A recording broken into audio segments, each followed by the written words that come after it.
এই মুহূৰ্তত জনাব লৈছো এটা ব্ৰেকিং নিউজ।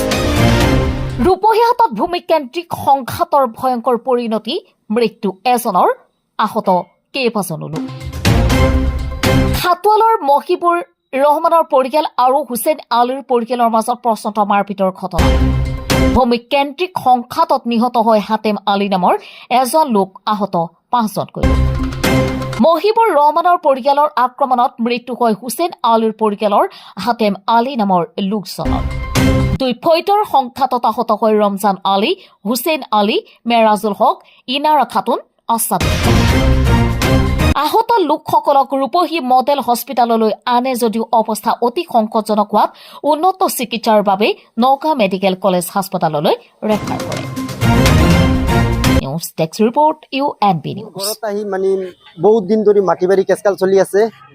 তাৰপিছত আজি 10টামান বজাত সিহঁতে মোৰ ঘৰত আহি হুমকি ধমকি দিলে। হুমকি ধমকি দিয়াৰ পিছত মোৰ ডাঙৰ ভাই আৰু ডাঙৰ ককাই দুজন আহি থানাত আহি এটা থানাত জনাই গ'ল। তাৰপিছত 1টামান বজাত সিহঁতে মোৰ ঘৰত আহি মানে 50টাৰ ওপৰত লাঠি ঠেংগা লৈ 3টা পিষ্টল লৈ মোৰ ঘৰত আহি মানে একদম মানে কুবাই চুবাই একেবাৰে শেষ কৰি গ'ল।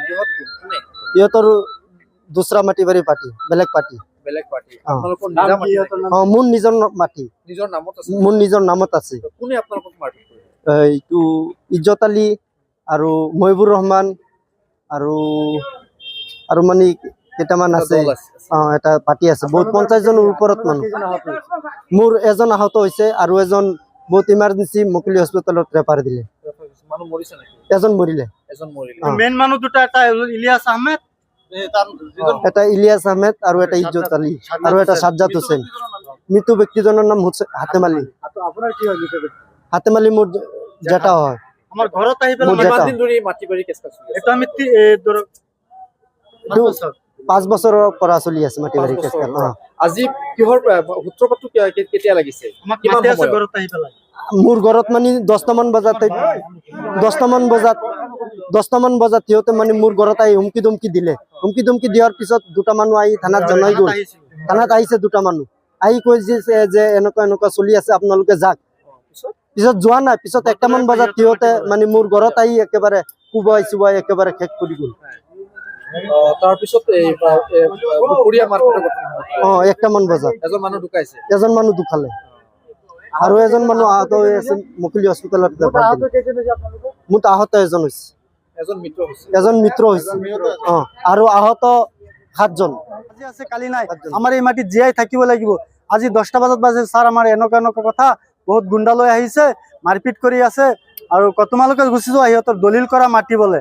তাৰপিছত আমি থানাৰ পৰা যাই পেলাই দেখো যে আমাৰ জেঠাক কোবাই পেলাই ঘৰত থৈ দিছে, আমাৰ ঘৰৰ তলতে, আৰু সিহঁতক গ'লে 1 কিলোমিটাৰ দূৰত। তাৰ মানে যিসকলৰ লগত আপোনালোকৰ আজি মাটি বাৰীক লৈ কাজিয়া হৈছে, আজি মাৰপিট হৈছে, এজন মানুহ ঢুকাইছে, আপোনালোকৰ আৰু আহত হৈছে 7জন মান। সেই মানুহখিনি কি হয় আপোনালোকৰ পৰিয়ালৰ মানুহ নে? হাতেম আলী মোৰ জেঠা আৰু হুছেইন আলী মোৰ জেঠা, ৰমজান আলী মোৰ খুৰা আৰু জালাল আলী মোৰ খুৰা। জালাল এতিয়া চাৰ্কল অফিচত আছে। আমাৰ মাটি সব অলৰেডি, আমাৰ কাগজ সব অকে ছাৰ। এটা আমি ৰাইজকো দেখাব পাৰিম। যাৰ লগত কাজিয়া হৈছে, আজি মাৰপিট হৈছে, সেইসকল কি হয়? আমাৰ পৰিয়ালৰ কোনো ৰিস্তাই নাই। এটা সব অবৈধ দলিল, চিটিং দলিল, জালিয়াতি দলিল সিহঁতৰ সব। আপোনালোকৰ অৰিজিনেল ঘৰ খাটোৱালত। আমাৰ যিসকলে কাজিয়া কৰিছে, আপোনালোকৰ কাজিয়া হৈছে, সেইসকল ক'ৰ? সিহঁতে আমাৰ ধৰক 1 কিলোমিটাৰ দূৰত, কিছুমান আধা কিলোমিটাৰ দূৰত। সেই মানুহখিনি ইয়াৰি নে খাটোৱালৰ? খাটোৱালি। সিহঁতৰ NRC নাই, মাটিৰ পাট্টা দি NRC বনাইছে। কিমান দিন ধৰি আপোনালোকে এই মাটিৰ লৈ বিবাদটো চলি আছে? এইটো আমাৰ বিবাদটো চলি আছে আৰু 25 বছৰ ধৰি। এতিয়া 5 বছৰ ধৰি আমি কেছত নামজাৰি কৰি সব ক্লিয়াৰ পাইছো, খাই আছো 5 বছৰ ধৰি। এতিয়া ইজ্জত আলী গুণ্ডা লগাই দিছে, মাফিয়া গুণ্ডাই বন্দুক লৈ আমি ইহঁতক মাৰি পেলাই সব খেদাই দিম, মোক 3 বছৰ খাবলৈ দিয়া মাটিখিনি। ইজ্জত আলী। ইজ্জত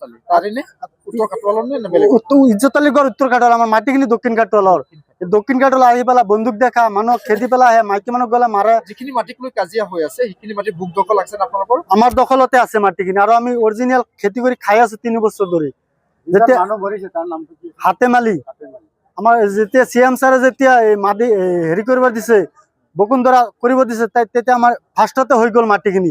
তেতিয়া আমি নামজাৰি কৰি পেলাই ক্লিয়াৰ কৰি খাই আছো। মাজত ইজ্জত আলী ওলাই পেলাই ৰহমান মাষ্টৰে টকা দিছে, সাজ্জাদ হোসেনে টকা দিছে, ইলিয়াছ আহমেদে টকা দিছে। সব গোটাই সিহঁতৰ সব মাষ্টৰ, আমি দুখীয়া মানুহ। আমাৰ ঘৰ দৰ ভাঙি খেদি দিয়ে, আকৌ তাতে থাকো। আমাৰ কাগজ পাতিৰ চব ৰেকৰ্ড অকে আছে যদি সিহঁত